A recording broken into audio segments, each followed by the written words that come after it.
السلام عليكم. كي راكم البنات؟ ان شاء الله كامل تكونوا بخير وعلى خير. كما راكم تشوفوا اليوم جبت لكم مقروض العسل، مقروض المقلة. من قبل درت معاكم وصفة مقروض الكوشة محشي بالكاوكاو، واليوم جبت لكم هذا المقروض تاع المقلة المعسل اللي يبغوه يعني تقريبا كامل الجزائريين. المقروض اللي قلت لكم عليه تاع الكوشة نحط لكم رابط الوصفة في صندوق الوصف. شوفوا هذا المقروض المعسل كيجي داير، يجي طايب للقلب، يجي معسل. شوفوا طري طري طري ما شاء الله.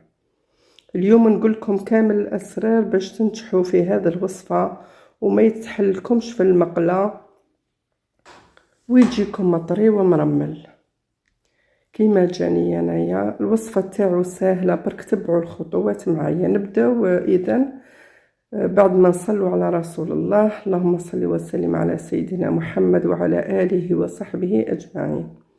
نحطوا هنا في القصعة تاعنا 4 كيلات ممسوحين سميد معين، سميد متوسط. نديروا 4 كيلات ممسوحين. كاين اللي تقول لك ندير 3 كيلات، هذوك اللي يديروا 3 كيلات غونفلي بصح بان نقبضوا العبر مليح.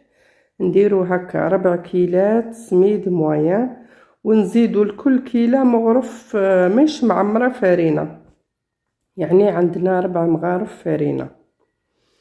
بكري ما كناش نديروا له الفارينة، لكن مع اللي السميد تبدل موش كيما تاع بكري نزيدوا شوية فارينة. وهنايا درت خليط من السمن والماغارين كيما راكم تشوفوا. هنايا عندي عبر غير أسبوعين، نكمل هذوك الأسبوعين بالزيت، نعمر الغرفية تاعي بالزيت، يعني سمن وماغارين وزيت، كمية قليلة من الزيت. ونفرغ ليدام هنايا فوق السميد كما راكم تشوفوا اخواتي. نزيد هنا مغرف سكر، ونزيد ثاني الملح، نص مغرف كبيرة ملح. اللي حبت تزيد لافاني تزيد. كما راكم تشوفوا انا زدت لافاني. ونخلط هذه المكونات مع بعض، ندخل مليح هذاك ليدام مع السميد، نبسس مليح السميد تاعي. هذه هي الطريقة الصحيحة، لازم تخدمي مليح السميد. كل حبات السميد تدي هذاك ليدام.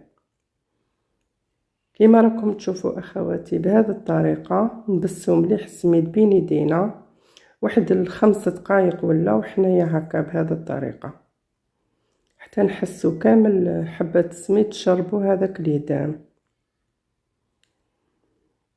كما راكم تشوفوا اخواتي الطريقه تاعو سهله ماهيش صعيبه. كاين اللي تقولك ما نجحليش، بصح تبعي هذه المراحل، تبعي هذه الخطوات ينجح لك باذن الله. هنايا كي حكيت هذاك السميد مليح مع السمن، هنا دوك نغطيه. ديري من الاحسن ساشي ومن بعد ديري طرشونه وخليه. كاين اللي تخليه يبات ليله كامله، كاين اللي تخليه 4 سوايع. للامانه انا هنايا خليته واحد 4 سوايع ولا 5، يعني درته الصباح. هذه الخطوه درتها الصباح ومن بعد في الليل بديت نشمخ فيه.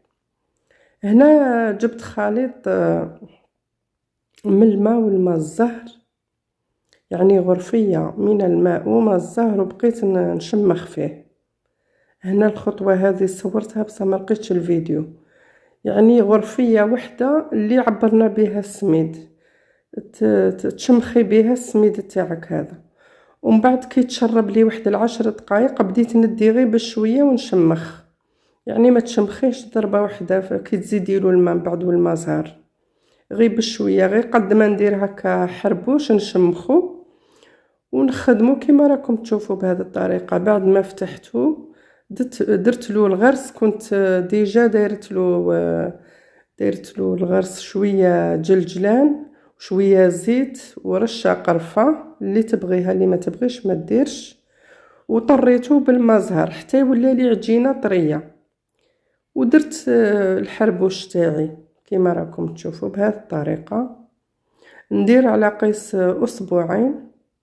كاين الطابع اللي يتباع يعني يقسموا به المقروض، لكن انايا ندير بعيني نعرف العبر. شوفوا هنايا ندير حبات متساويين. بعد ما شفت وخدمت بالساشي هذاك، الخطوه هذيك ثاني مهمه باش يجي متسوي، يعني يجي السطح تاعو متسوي ويجي بومبي. لازم تكوريه تروليه شويه داك الحربوش بيجيك الشكل بومبي من الفوق.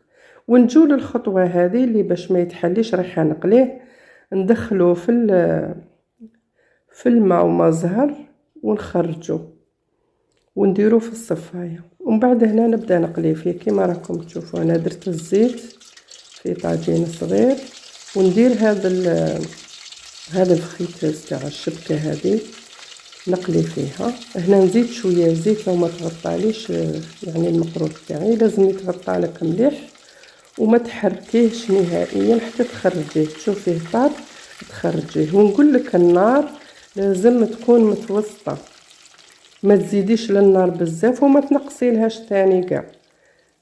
كي تزيدي لها راه يطيب لك من برا ومن الداخل يبقى خضر، ولا نقصتي لها ثاني يشرب الزيت بزاف وما يجيكش شباب. شوفوا هنايا ما حركتو ما قلبتو، ديريكتومون من الزيت نروح نديرو في العسل.